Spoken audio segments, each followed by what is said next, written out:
Hi, everyone. Judge Andrew Napolitano here for Judging Freedom. Today is Thursday, May 26, 2022. It's a little before 11 o'clock in the morning here on the East Coast. By the way, at 2 o'clock this afternoon, Eastern Time, one of the more popular Judging Freedom guests will be back with us, Scott Ritter, former military, former intelligence, former UN weapons inspector. You all know him. I can tell from the number of people that tune in when he's on and that email us about him, giving us his latest take on what's going on in Ukraine. We can't lose sight of what's going on in Ukraine, even though there are issues in America that are tugging our hearts and occupying our minds. One of those issues about which I spoke a few minutes ago on Judging Freedom, of course, is the slaughter in Uvalde, Texas. And the other is that lingering issue that's still out there about which the Supreme Court should rule any day now. But in my opinion, it will probably rule at the very end of June, and that is abortion. The reason it will rule at the end of June is twofold. One, the court has a habit under the Chief Justiceship of John Roberts of saving the cases that are most interest to the public until the end. Two, I believe that Chief Justice Roberts, having seen the initial vote of 5-4 among the 9 of the justices to overturn Roe versus Wade, is now taking this month to attempt to dissuade one of the 5. Where's my hand? There it is. One of the 5, I don't know which one, to leave the majority. That would turn Justice Alito's pilfered majority opinion into a dissent. So Chief Justice Roberts may need the whole month to try and change that person's mind. He's done this before. If he changes that person's mind and Roe versus Wade is upheld, the decision will come out the minute that person changes their mind before they can change it again. If he can't change that person's mind, he'll take as much time as he has. He has until the last day of June, which is the last day of the term. That's when Justice Stephen Breyer's retirement kicks in, and Justice Designate, that's her technical title now, Ketanji Brown Jackson, will be sworn in as Justice Ketanji Brown Jackson. While all of this is going on, and while people like and I did this in my column today, thoughts about Justice Alito's draft opinion, are analyzing that opinion, the states are busy at work believing that that opinion will become the law.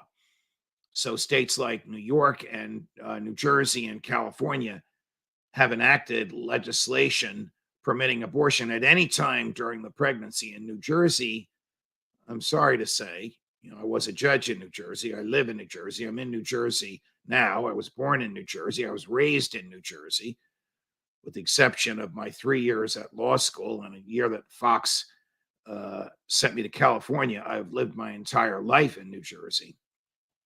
New Jersey permits abortion beyond, after the moment of birth. California and New York, it's up to the moment of birth. There's some legislation in California, the meaning of which is ambiguous. Some of us thought the legislation would permit infanticide up to 28 days. They changed the language so as to preclude that. But there's a lot of wiggle room at or about the time of birth. The point is, the Alito draft, if it becomes the law of the land, will unleash the states to do whatever they want. New Jersey, after the moment of birth. California, New York, up to the moment of birth. No questions asked, no reason given. On the other side of that is states like Oklahoma. Yesterday, the governor of Oklahoma signed into law a statute prohibiting all abortions at any time, with the following exceptions: rape and incest, if rape and incest are reported to the police at the time of the rape and the incest, and a serious medical emergency threatening the life, not mental health or personal happiness, but the life of the mother. Those are the only 3 exceptions in Oklahoma. And like that Texas statute, the Oklahoma statute will be enforced by ordinary citizens suing the abortion provider. All the citizen has to do is prove that an abortion took place in the state of Oklahoma, and the abortion provider owes the suing citizen $10,000. Now, the Supreme Court refused to disturb an identical statute when Texas came up with it. I doubt they're going to disturb the statute in Oklahoma. So rather than uniting the country, the Alito draft, and I'm not blaming Alito. Sam Alito was my boyhood friend in Princeton, classmate. He believes that Roe versus Wade and the case upholding it, Planned Parenthood versus Casey, were egregiously wrong when decided and are egregiously wrong today, and I agree with him. I would have undone Roe and Casey on a different basis, not that it's the purview of the states, but that the baby in the womb is a person. You can see how legislatures like New York, New Jersey, and California are permitting baby killing, slaughter of babies, slaughter of innocents, anticipating that Alito decision draft will become the majority opinion. The 14th Amendment requires the states to protect people equally. So if the baby in the womb is a person, then the laws against homicide protect her, just like the laws against homicide protect people who are already born. Is the baby in the womb a person? Of course, the baby in the womb is a person. Many states recognize this already because a baby in the womb can inherit wealth, can sue with a guardian, can be sued with a guardian. The baby has human parents, and that fertilized egg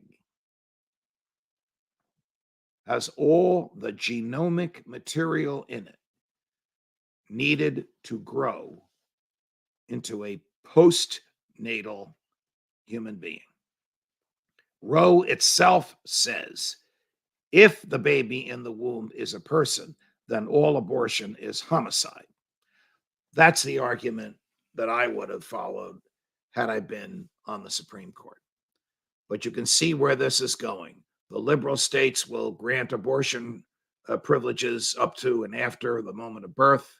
The conservative states will ban it under almost every conceivable circumstance. This is a long way from over. Judge Napolitano for Judging Freedom.